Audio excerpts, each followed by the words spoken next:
దేవి బాగున్నావే సుందరి? నేను బాగానే ఉన్నానండి. అంత క్షీణం నేనండి. రమ్మాని తెచ్చిన కాబట్టి భర్త పాదాలు కడిగింది, పాదాలు కడిగిన పైన వెళ్ళిపోతుంది అమ్మ. చల్లగా వరదిల్లు దేవి. మంది కొంపలు మునగాలి, మన కొంప ఒకటి గట్టి ఉండాలి.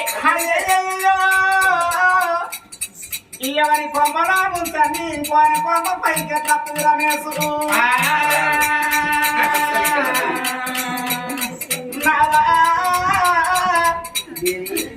రావయ్య నాదారి రంగం మెడలో తీసుకొని వచ్చి బంగారి పల్లెల తల్లి అన్నం పెట్టింది